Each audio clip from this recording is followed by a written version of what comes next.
nataka kufuta ubao, vijana wakalalamika usifute. Kutizama ubaoni, anasomesha mambo ya Faraday's law of electromagnetic induction. Anasomesha Faraday's law, mahusiano ya umeme na sumaku. Faraday's law ndio amefanya indicator za gari ziwake na kuzimika. Faraday's law ndio amefanya mota za viwanda zizungushe mitambo, mahusiano ya sumaku na umeme. Si yeye Faraday's nyuma huko amefanya kazi wa Islam.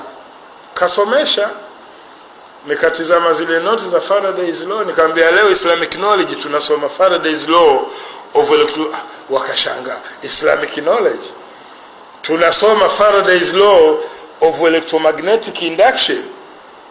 Sasa nikaona wamedevelop ham kwamba sasa ustadhi uongo, sasa jama tuone fix, tuone ustadhi leo anatutia fix.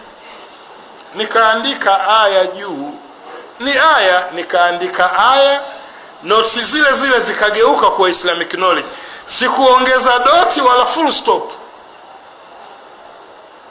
Mwalimu Mkristo, mwanafunzi mmoja yuko Marekani sasa akilimali, nilimuona yani ameshangaa.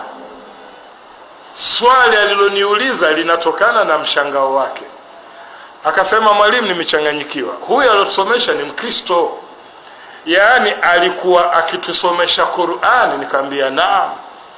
Mimi nimeongeza nini kwenye notes zake? Nimeongeza aya, notes ni hizi na Islamic knowledge inateremka.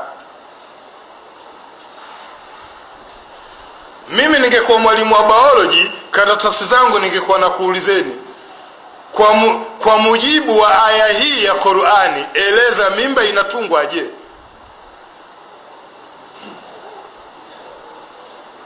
Sio, naeleweka?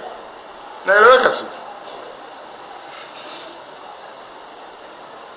Fertilization inafanywaje? Ama nikakupa aya kwa munasaba wa biolojia, ielezee aya hii. Utakachoeleza ni namna mbegu za mwanaume zinaungana na za mwanamke, linatoka ndio unaeleza aya ile. Sina vizuri ba? Ndio aya hiyo unaieleza.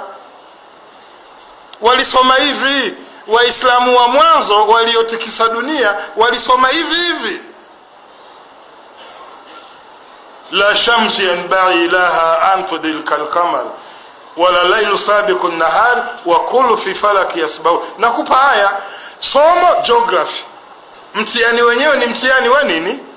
Wa geography. Tunaanza na aya.